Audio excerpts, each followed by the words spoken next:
acompanhar a leitura e seremos conduzidos pelo nosso oficiante do dia, presbítero Cláudio Rodrigues. Logo após, o mesmo fará a oração por iluminação.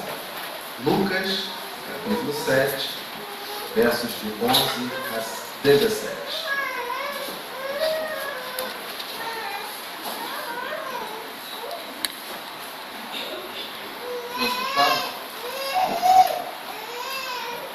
Vamos ler também de forma alternada.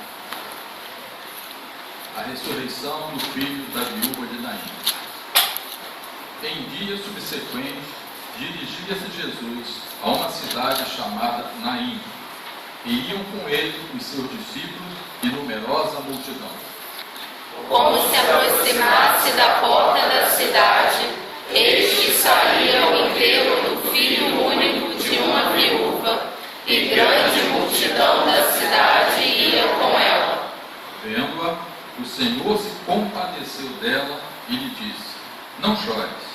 Chegando-se, tocou o esquife, e parando os que conduziam, disse: Jovem, eu te mando, levanta-te. Sentou-se, que estivera morto, e passou a falar. E Jesus o restituiu à sua mãe. Todos ficaram possuídos de temor e glorificavam a Deus, dizendo: Grande profeta se levantou entre nós, e Deus visitou o seu povo. Todos. Essa notícia a respeito dele divulgou-se por toda a Judéia e por toda a circunvizinhança. Movemos nossa cabeça para falar com o nosso Deus. Querido Deus, amado Pai, acabamos de ler a sua palavra, Senhor. Palavra que precisamos compreendê-la para saber exatamente o que tu queres falar ao nosso coração, para que possamos colocar em prática em nossas vidas. Mas precisamos, Senhor, da sua orientação, do seu auxílio, para que possamos compreendê-la. Então, Senhor, rogamos humildemente que o seu Espírito Santo desça sobre nós e que nos esclareça, nos oriente, nos dê o entendimento necessário para compreender o que tu estás falando conosco hoje. Sabemos, Senhor, com fé, temos certeza disso, que tu já fizeste isso com o nosso pastor. E através dele, iremos receber esses ensinamentos. Obrigado por tudo, Senhor. Obrigado pela oportunidade de poder estudar a sua palavra e assim glorificar e te adorar cada vez mais. Muito obrigado, nós te agradecemos em nome de Jesus. Amém. Amém. Assentados, queridos.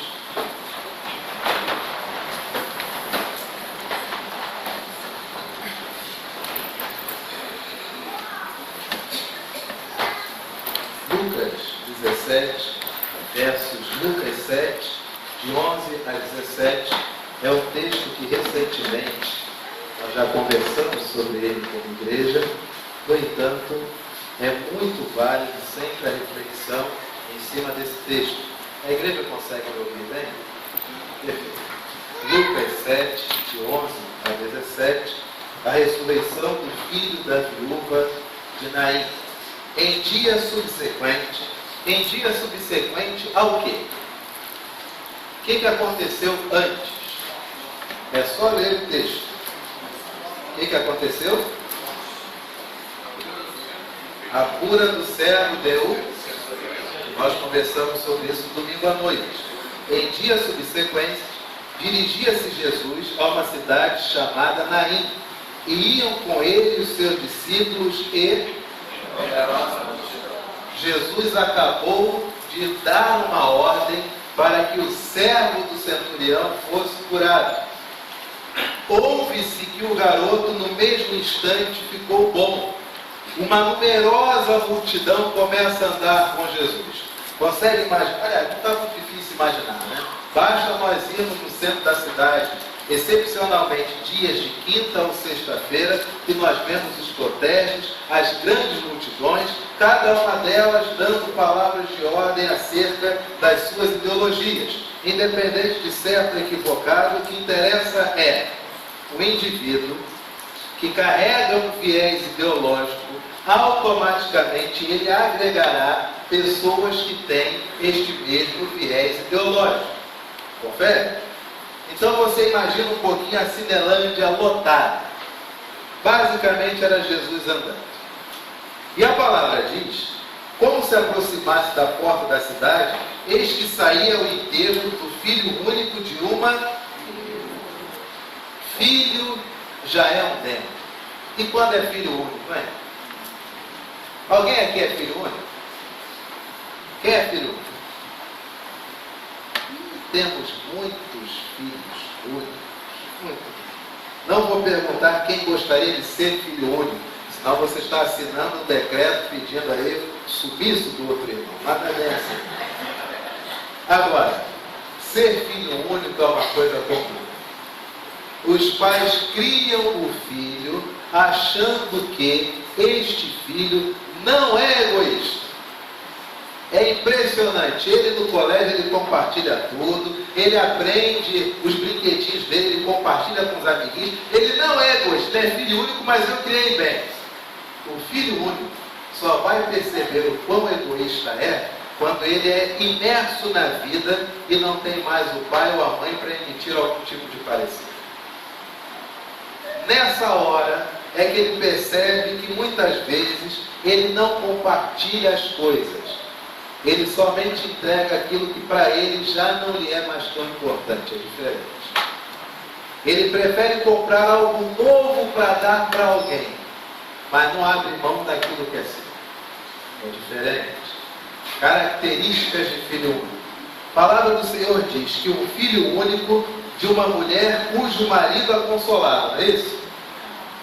Ele é o filho único de quem? Ah, meu amigo. E agora como é que faz? Se lembra da lei? Em caso de falecimento do chefe da família, competia aos filhos ajudar a vida de quem? De quem? Da mãe, que se tornou o quê? E o filho morreu. E agora? O que é feito dessa viúva? Consegue imaginar? A palavra do Senhor continua. Ora, como se aproximasse da porta da cidade, eis que saía o enterro do filho único de uma viúva, e grande multidão da cidade ia com... Consegue imaginar a Cinelândia lotada? Você tem Jesus. Do outro lado, quem vem chegando? Uma outra multidão.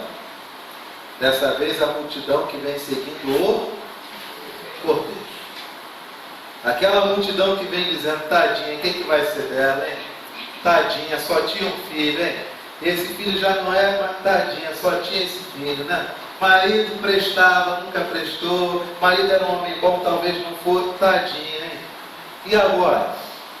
É a grande multidão que nos acompanha na nossa tristeza, mas que nem sempre aparece no dia seguinte para nos ajudar a resolver nossas despesas. É a grande multidão que faz carinho no nosso ombro e diz, não fica assim não, mas não diz como que nós não ficamos assim. É a grande multidão que está acompanhando tudo. Quanto pior, melhor. Nos dias de hoje, como que andaria essa multidão? Estamos aqui agora no sepultamento do garoto, estou seguindo aqui com o pessoal, estou fazendo um live vídeo aí no Facebook, para quem me acompanha aí, vocês estão vendo uma situação triste, é muito difícil, eu vou tentar chegar perto da mãe, mas a multidão é grande, estou tentando chegar lá, mais notícias vocês vejam no meu canal, eu tenho um vlog também. Seria assim. Uma multidão com Jesus, uma multidão com a mulher. E a palavra do Senhor diz, no verso de número 13, vendo-a, o Senhor se compadeceu dela e lhe disse, não chores. Uma das coisas que eu quero falar para você nesta manhã, para você que é mãe de filho único, para você que é mãe de vários filhos, para você que é pai de filho único, para você que é pai de vários filhos, para você que é filho único de uma mãe, de um pai, para você que é filho tem outros irmãos, mas tem pai, tem mãe. Para você, uma coisa que eu quero dizer nesta manhã, à luz da palavra do Senhor, você está numa igreja, não é isso? Há pessoas que tecnicamente, em tese, whatever, elas podem até ser melhores do que você em alguma coisa. E o normal da vida é isso. Ninguém sabe de tudo. Não é isso? O normal da vida é saber que algumas coisas eu sei, outras coisas eu não sei. Algumas coisas me interessam, outras coisas também não me interessam. Guarde uma palavra nesta manhã que brota desse texto, do mais profundo do nosso coração para o seu coração. No meio de uma grande multidão, onde de um lado tem Jesus, discípulos, correligionários, curiosos, interesseiros, o que for, Jesus tem a capacidade de enxergar você. Muitas vezes você pode achar a minha dor é igual à dor de diversas outras pessoas. A minha dor é a mesma dor de diversas pessoas que estão aqui. Mas a Bíblia diz que no meio de grandes multidões, Jesus conseguiu olhar aquela mulher. Muitas das vezes você tem deixado de orar, sabe por quê? Porque a sua dor é igual a do outro, né? E se o outro que tem 1 trilhão de anos de igreja, 20 mil anos de evangelho, ainda não encontrou paz, que dirá você, né? Então como é que eu vou orar? Porque afinal de contas está todo mundo no mesmo barco, né? Mas o evangelho não diz isso. O evangelho diz que podem ter multidões sem fim. Quem que Jesus olha? Ele olha você, meu amigo. Ele olha para você. Jesus está olhando você. Jesus está vendo você. Jesus não está vendo a igreja da Tijuca. Jesus não está vendo a numerosa multidão. Sabe quem Jesus vê nessa manhã? Só você. Somente você. Quem foi que lhe ensinou que Jesus não lhe observa? Quem foi que lhe ensinou que Jesus encontra-se distante? Quem lhe disse isso? Parece que Deus não me vê. Mas de onde você tirou isso? A palavra do Senhor diz: Jesus, vendo-a, ele, o Senhor, se compadeceu dela.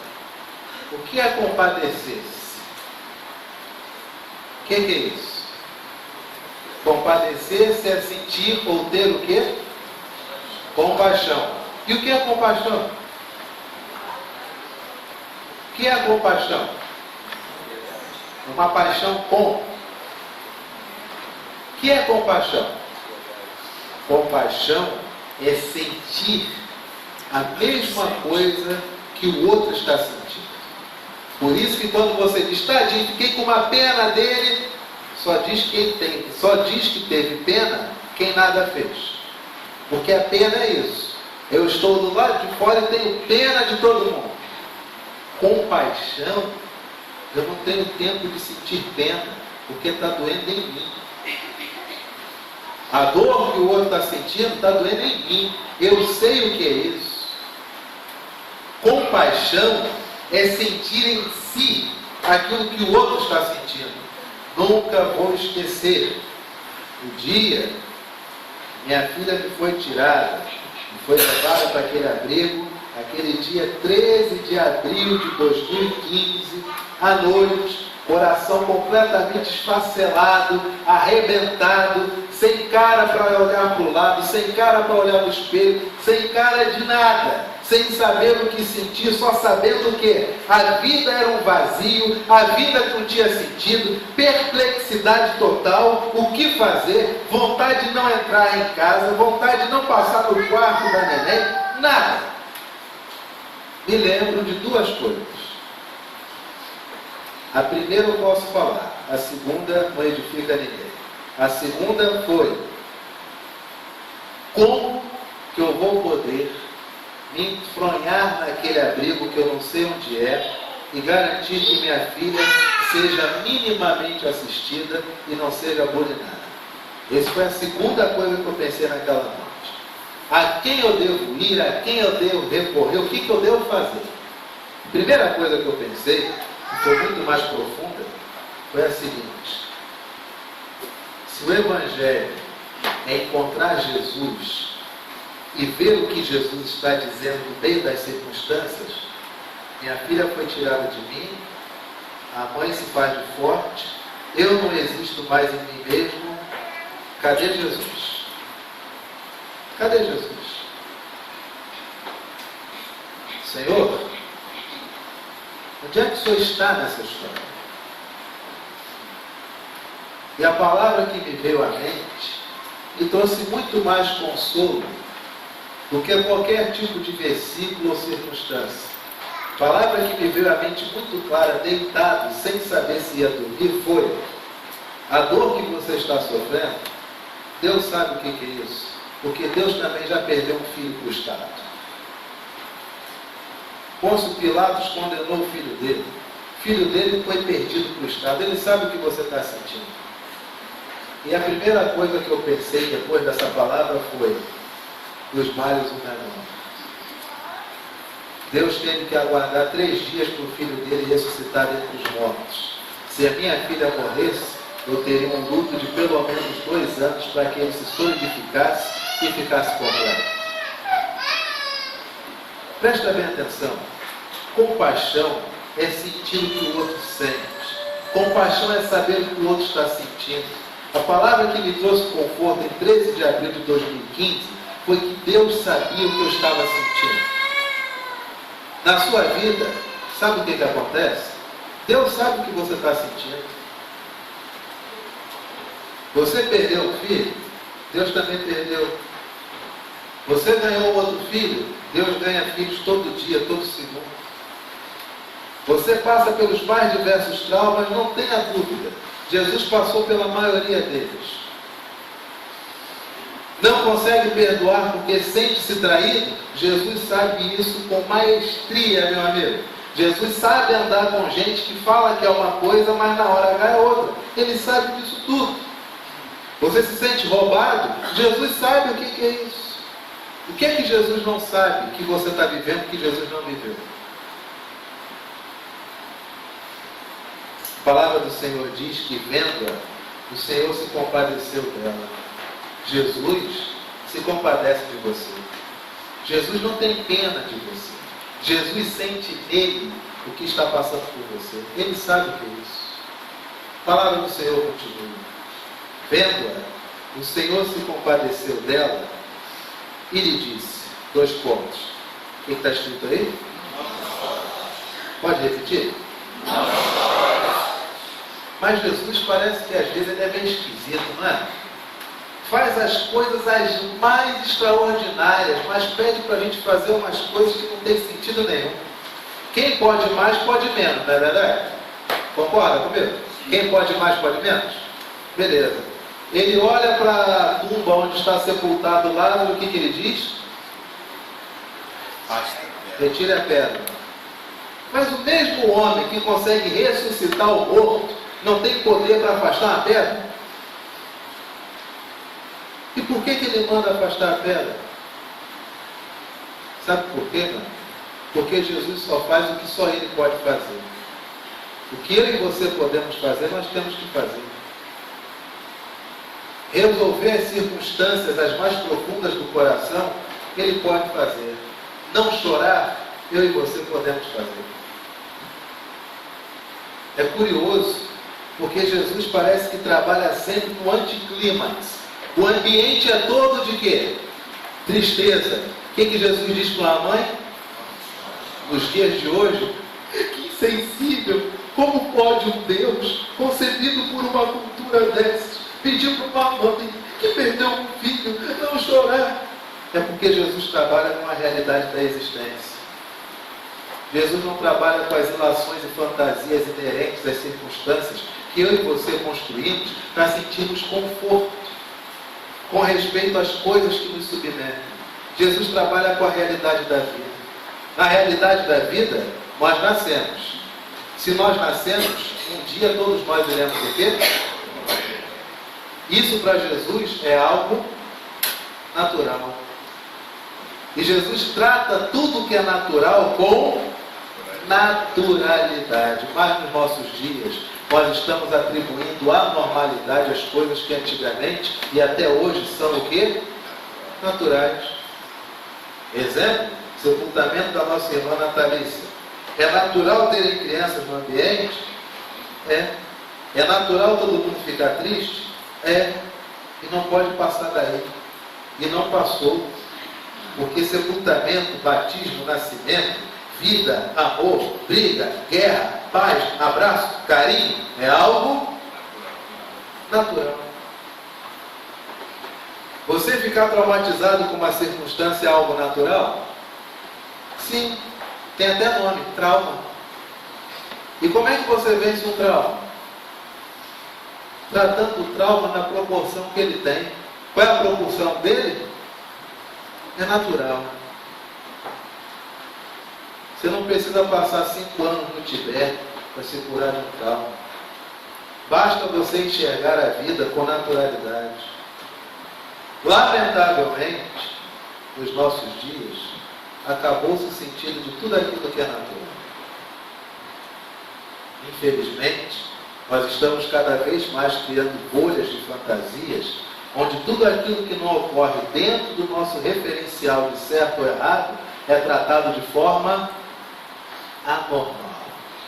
E uma vez que é anormal, precisa ser combatido esta anormalidade. Desculpe, a vida não tem nada disso. Por isso que um Deus encarnado olha para uma mãe e o que ele diz para ela? Não chore. Ainda não é o momento de chorar. Tem momento para tudo.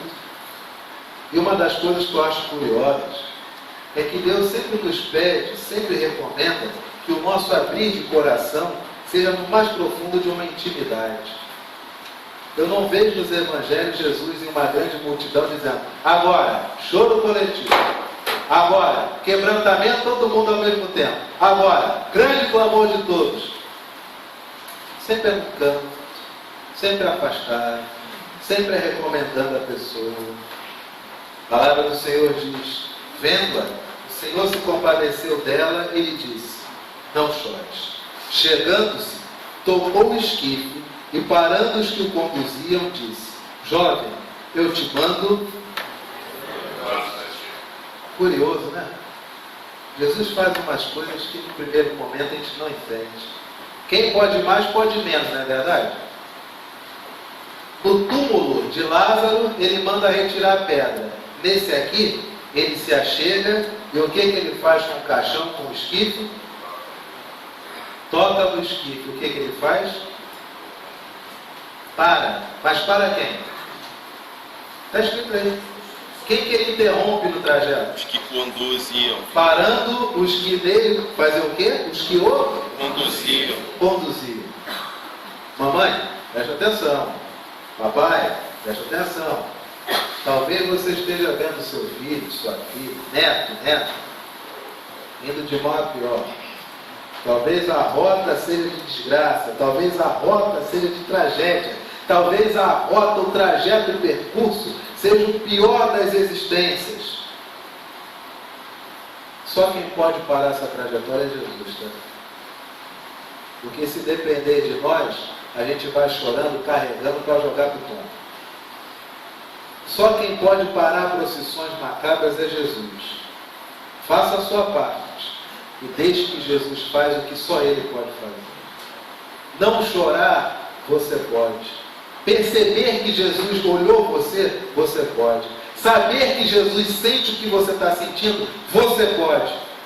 Mas quando nossos filhos são conduzidos por caminhos nos quais muitas vezes não depende de nós a interrupção do cortejo, guarde no seu coração, Jesus pode fazer. Guarda isso, papai. Guarda isso, mamãe. Não se esquive da sua responsabilidade, mas saiba que independente de você conseguir fazer ou não, Jesus tem autoridade para fazer. Papai, nunca ache que seu filho é caso perdido. Mamãe, nunca ache que seu filho é caso perdido. Jesus tem autoridade para fazer. Quando necessário Ele mesmo encosta no caixão e pede para quem está conduzindo parar. Ele pode fazer. Não perca a fé. Faça o que lhe é possível. O impossível, continue deixando Jesus fazer, porque só Ele pode fazer. A palavra do Senhor diz, verso de número 15: sentou-se o que estivera morto e passou a falar, ponto e vírgula. E Jesus o... Papai, mamãe, sabe quem restitui filho para a mãe? Sabe quem restitui os filhos para o pai? Jesus. É Jesus quem nos restitui. Talvez hoje as barreiras entre você, já mais velho, e entre os seus pais de mais avançada idade, sejam as mais profundas, os quais talvez você tenha ampla responsabilidade. A não ser que você seja criança de achar que a vida nada é culpa sua, tudo é culpa dos outros. Partindo do princípio de uma maturidade normal e sadia, algumas coisas nós acarretamos para nós mesmos. Tem coisas que nós podemos fazer, tem coisas que dependem dos outros, mas nunca perca a fé de que Jesus pode te restituir para sua mãe e para o seu pai.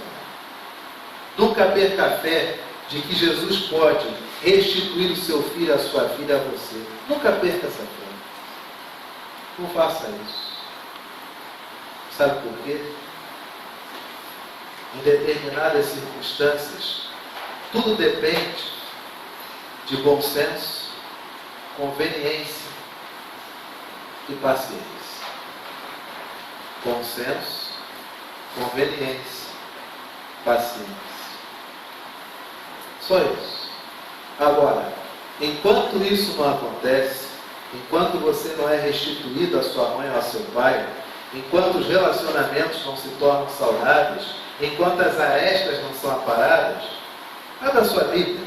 O texto que Jesus é tipificado no Antigo Testamento, primeiro livro dos Reis, aliás, capítulo 17, versos 17 a 18. Primeiro livro dos Reis, capítulo 17, versos 17 a 18. Se lá no seminário eu chamasse Livro dos Reis de carta, eu era reprovado de ano na hora.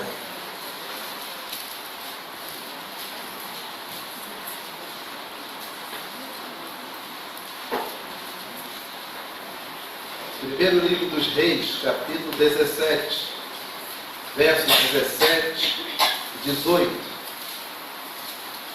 Um texto do Antigo Testamento que aponta, que tipifica o que há de acontecer com Jesus e na vida de Jesus. O Antigo Testamento só faz sentido quando nós olhamos para ele e encontramos Jesus sendo tipificado nele. Lembra da história da viúva de Sarepta? Está lembrado da história? Aquela viúva que arrumou um pouquinho de farinha, ia comer um pouquinho, tinha um azeitinho, ela ia comer e ela e o filho iriam o que depois daquela última refeição? Morrer. Porque não tinha mais nada na cidade, não tinha mais nada na casa, acabou. O estado era de lástima e de morte. O estado era tão igual a Lodebar, a desgraça, não graça. A palavra do Senhor diz que o profeta Elias entra naquela casa e ele, como profeta, se torna o sonho de muitas mulheres, porque ele entra na casa e diz: quero um pouco de comida. A mulher diz: não tem, só tem para mim, que meu filho não vai morrer. Ele diz: olha, fique tranquila, que dessa botija nunca vai faltar nada, sempre vai ter o que comer, vocês vão se dar muito bem. Agora prepara um bolinho para mim, que eu não aguento mais, estou desfalecendo. E ele, como sujeito homem, pede isso, recebe o bolinho, e o que acontece? Ele fica morando lá. A mulher que era sozinha, do nada tem um profeta de Deus dentro da sua casa. Eu fico imaginando esse menino, cuja mãe não era mais casada, tendo um profeta do porte de Elias dentro de casa. Elias falava muito pouco. Elias era um homem rústico de Tisbé. Provavelmente Tisbé era uma cidade que trabalhava com o bronze. Eles trabalhavam em fundição, trabalhavam com metais. Elias é retirado dessa profissão para se tornar um profeta. E ele fala muito pouco. Ele chega diante de Acabe, qual o discurso dele? Não vai chover por 3 anos. Acabou. Só isso. Muito curto de palavras, mas um homem de muita postura. E a palavra diz que Elias convive com esta mulher e com este garoto, e consegue imaginar esse garoto recuperando o vício, recuperando a energia, tendo um homem mais velho dentro de casa, começando a ter referências saudáveis, Elias falando muito pouco, não faltando comida na casa da mulher, uma beleza. Verso de número 17. Depois disto, adoeceu o filho da mulher. E que mulher era essa? Da dona da casa. E a sua doença se agravou. O garoto está bem, está brincando, está ensinando algumas coisas para Elias, só fala muito pouco, tem que falar melhor, português, vamos utilizar as palavras, a interjeição, ó sujeito oculto, o que eu aprendi eu vou ensinar para o senhor, tá bom, tio? Dentro desse contexto, o garoto vai ficando doente, vai ficando doente, vai ficando doente, a doença se agrava ao ponto que o menino, verso 18, então disse ela a Elias, 2 pontos, que fiz eu, ó homem de Deus? Vieste a mim para trazeres à memória a minha iniquidade e matares o meu filho? Meu amigo, o que isso tem a ver? O que isso tem a ver? Entra um homem na casa da mulher, cheio de fome, e diz, prepara um bolo aí que eu estou morrendo. Só tem medo do meu filho, nós vamos comer e vamos morrer. O senhor que se vira, nunca vai faltar mais nada nessa casa. Deus está aqui, me dá um bolinho que eu estou desfalecendo. Aí os dias são maravilhosos. Tem um sujeito dentro de casa que está resolvendo as situações. Virou, faz tudo, até comida não falta. O garoto está bem. Não se vê a opinião dessa mulher. Está tudo indo muito bem.